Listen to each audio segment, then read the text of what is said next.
अल निनो, बिपरजॉय चक्रीवादळ, त्याच्यानंतर लांबलेला पाऊस, तसंच उत्तरेकडील राज्यांमध्ये पावसाने केलेला कहर, या सगळ्यांचा परिणाम फक्त भारतावरच, भारतीयांवरतीच होतोय असं नाहीये. तर तिकडे अमेरिकेतील भारतीयांवरती सुद्धा याचा मोठ्या प्रमाणात परिणाम होताना दिसतोय.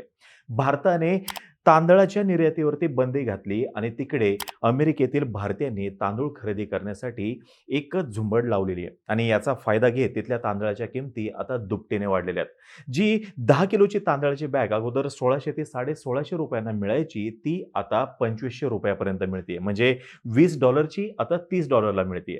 याचाच अर्थ असा होतोय, की तिथल्या तांदळाच्या किमती या 1.5 पट वाढलेल्या आहेत. अचानकच असं काय घडलं, की ज्याच्यामुळे अमेरिकेतील तांदळाच्या किमती इतक्या वाढलेल्या आहेत, हे आज आपण जाणून घेण्याचा प्रयत्न करणार आहोत. नमस्कार, मी अरुणराज जाधव. बोलबिडूवरती तुम्हा सर्वांचं अगदी मनापासून स्वागत करतो. अमेरिकेमध्ये 40 ते 50 लाख भारतीय आहेत. शिक्षणासाठी गेलेले, कामासाठी गेलेले आणि तिथंच सेटल झालेले असा हा एकूण आकडा आहे. अमेरिकेच्या एकूण लोकसंख्येमध्ये 1.5% इंडियन अमेरिकन आहेत. तिथलं कल्चर जरी तिथल्या लोकांच्या अंगलवणी पडलेलं असलं, तरी सुद्धा खाण्याच्या सवयी मात्र अस्सल भारतीय आहेत. नाहीतर भारताने तांदूळ निर्यात बंदी केल्यानंतर तिथे तांदूळ खरेदीसाठी इतकी झुंबड उडण्याचं काही कारण नाहीये. 20 जुलै रोजी आपल्या सरकारनं एक प्रसिद्धी पत्रक काढलं, ज्यानुसार भारतीय बाजारपेठेमध्ये बिगर बासमती पांढऱ्या तांदळाची पुरेशी उपलब्धता सुनिश्चित करण्यासाठी आणि देशांतर्गत बाजारपेठेतील किमतीतील वाढ कमी करण्यासाठी या तांदळाच्या निर्यातीवर तात्काळ बंदी घालण्यात आलेली आहे. पुरेशी उपलब्धता सुनिश्चित करण्यासाठी हे शब्द स्पेसिफिकली वापरलेत. का? तर बघा, अल निनोमुळे पावसाची सरासरी कमी राहणार असा सुरुवातीलाच अंदाज व्यक्त करण्यात आला होता आणि झालंही तसंच. पाऊस जो आहे तो जवळपास उशिरा आपल्या इथं 1 महिना उशिरा दाखल झाला होता. बिपरजॉय अरबी समुद्रामध्ये रेंगाळत राहिलं आणि त्याचाही परिणाम असा झाला, की पाऊस जो आहे तो अजून उशिरा दाखल झाला आणि सध्या जरी पाऊस पडत असला तरी सुद्धा बहुसंख्य भारतामध्ये हा पाऊस अजूनही डेफिशियंट आहे. पावसाने अपेक्षित सरासरी गाठलेली नाहीये. वेस्टर्न डिस्टर्बन्सेसमुळे उत्तरेमध्ये पावसाने कहर केलेला आहे. तिथली भात शेती आणि एकूणच पिकांचं मोठ्या प्रमाणामध्ये नुकसान झालेलं आहे. यामुळे यावर्षी धान्य उत्पादन कमी होऊ शकतं असा सरकारचा अंदाज आहे. ऑलरेडी टोमॅटोचे भाव वाढल्यामुळे जनता नाराज आहे आणि या भाववाढीचा सर्वच शेतकऱ्यांना फायदाही नाही झालेला. येत्या वर्षभरामध्ये लोकसभेच्या निवडणुका असल्यानं महागाईच्या मुद्द्यावरून जनतेचा रोष विद्यमान सरकारला अंगावर घ्यायचा नाहीये असं बोललं जातंय आणि हे टाळण्यासाठी म्हणून या तांदळाच्या निर्यातीवरती बंदी घालण्यात आलेली आहे. भारतामध्ये तांदूळ हे एक प्रमुख अन्न आहे आणि अन्न सुरक्षेसाठी सुद्धा गरजेचं आहे. आपल्या सरकारची जी अन्न सुरक्षेची योजना आहे त्याच्यामध्ये तांदूळ हा एक महत्त्वाचा घटक आहे आणि या सर्व सिच्युएशनमुळे देशांतर्गत तांदळाच्या किमती ज्या आहेत त्या मोठ्या प्रमाणात वाढताना दिसत आहेत. गेल्या वर्षभरामध्ये तांदळाच्या किरकोळ किमतीमध्ये 11.5 ते 12% वाढ झालेली आहे आणि गेल्या 1 ते 2 महिन्यामध्ये 3 ते 5% वाढ झालेली आहे. याच्यामुळे ताटातील तांदूळ अजून महाग होऊ न देण्यासाठी सरकारकडून मोठ्या प्रमाणात प्रयत्न केले जाणार आहेत आणि सध्याची तांदूळ निर्यात बंदी हा या प्रयत्नातीलच एक भाग आहे असं सांगितलं जाते. जगातील जी एकूण तांदूळ निर्यात आहे त्याच्यापैकी 40% निर्यात ही एकट्या भारताकडून होते.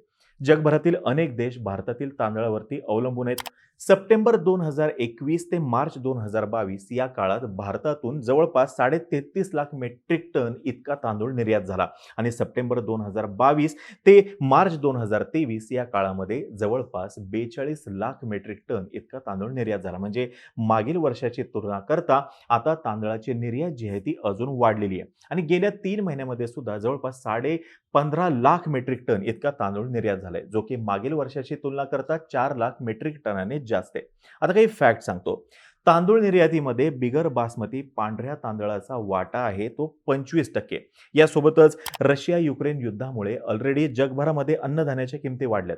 रशियाने अन्नधान्य करारातून माघार घेतली आहे आणि आता भारताकडून निर्यात बंदी झाल्यामुळं या अन्नधान्याच्या किमती या अजून वाढण्याची भीती आहे.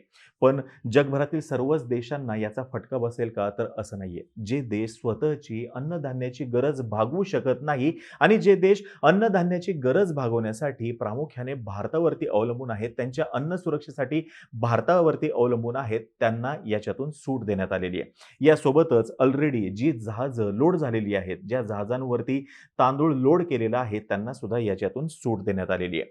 या अगोदर सप्टेंबर 2022 मध्ये भारताने तांदूळ निर्यातीवरती निर्बंध लादले होते आणि यावेळेसची बंदी किती दिवस असेल याची गॅरंटी नाहीये. म्हणून अमेरिकेमध्ये तांदूळ साठवून ठेवण्यासाठी तिथल्या भारतीयांनी गर्दी केलेली दिसून येते. आता जर का एकाच प्रॉडक्टसाठी इतक्या मोठ्या प्रमाणामध्ये गर्दी होत असेल, तर अर्थातच त्याचा फायदा व्यापारी हे घेणारच आहेत.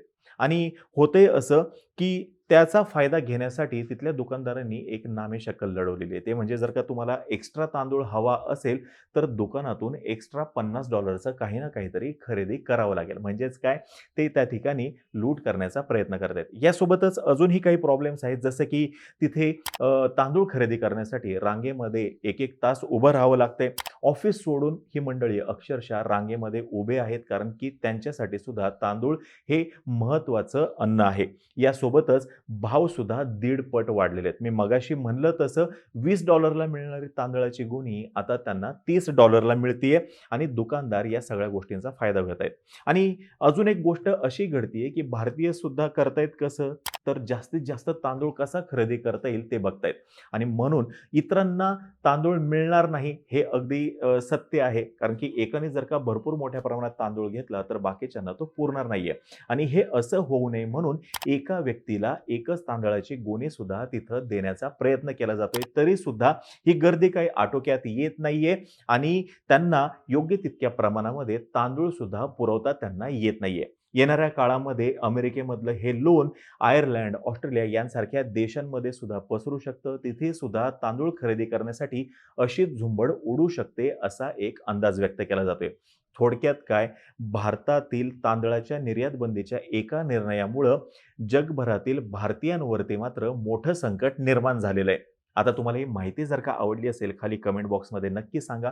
आपले अमेरिकेमधले जे काही प्रेक्षक असतील त्यांनी सुद्धा तिथे नेमकी काय परिस्थिती आहे हे कमेंट बॉक्समध्ये सांगायला काही हरकत नाही. तोपर्यंत आम्हा सर्वांचे व्हिडिओ जास्तीत जास्त लोकांपर्यंत पोहोचवा आणि चॅनलला सबस्क्राईब करायला तेवढं विसरू नका. धन्यवाद.